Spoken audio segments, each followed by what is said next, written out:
antes de pasar al gobierno de Maduro, me gustaría hablar de cómo se vive que Hugo Chávez decida hospitalizarse para curarse de su enfermedad en La Habana en vez de quedarse en Colombia, ¿no? En vez de quedarse en Venezuela. Bueno, a ver, bueno, y ahí hay que avanzar muchos años, ¿no? Para Chávez, digamos, en algún punto, aunque si tú buscas sus discursos del año 98, cuando era candidato, decía que Fidel Castro era un dictador y que era una dictadura y que eso no era un ejemplo lo de Cuba. De hecho, Chávez es muy cómico, yo me río porque si uno mira ahora, claro, uno lo ha sufrido, pero uno mira, Chávez hablaba en el 98-99 de la tercera vía de Tony Blair. Imagínate lo que terminó. Y una de las cosas que pasó con Chávez, y rápidamente pasó cuando Chávez empieza a radicalizarse, es este acercamiento y esta dependencia casi padre e hijo con Fidel Castro y con Cuba. Y eso, digamos, si lo quieres ver reflejado en algo, el punto culminante es eso, ¿no? Que él cuando estaba moribundo, cuando estaba al borde de la muerte, porque en algún punto se lo debieran de decir, literalmente prefirió entregarse a los cubanos que entregarse a otra gente, ¿no?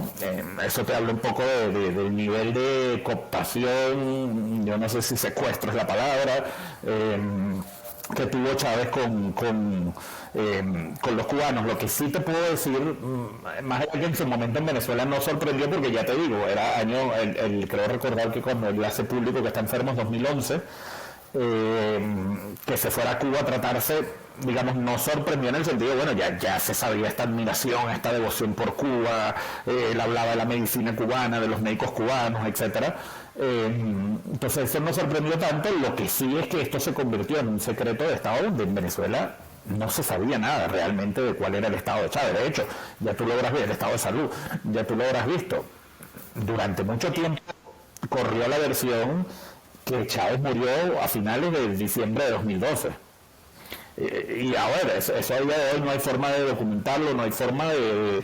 Pero cuando Chávez regresa a Venezuela, lo que se ha filtrado y lo que se sabe es que prácticamente Chávez estaba muerto.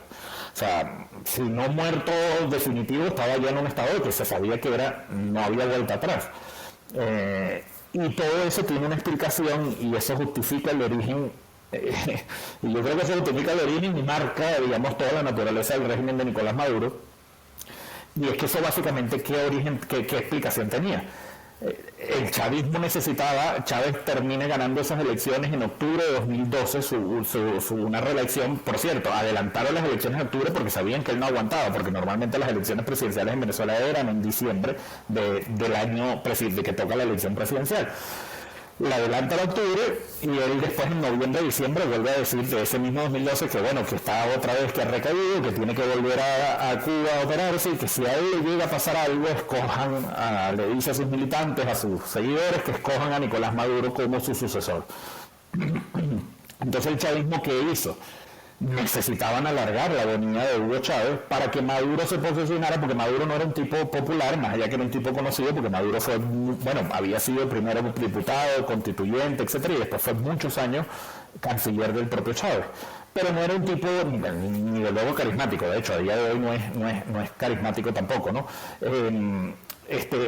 Pero necesitaban que él se fogueara como el presidente al cargo del país, que se fogueara como digamos, el que estaba al mando después de la muerte de Chávez, y por eso fueron alargando la agonía de Chávez hasta que hacen oficial su muerte y se hacen las elecciones que él le termina ganando de forma muy apretada a Enrique Capriles.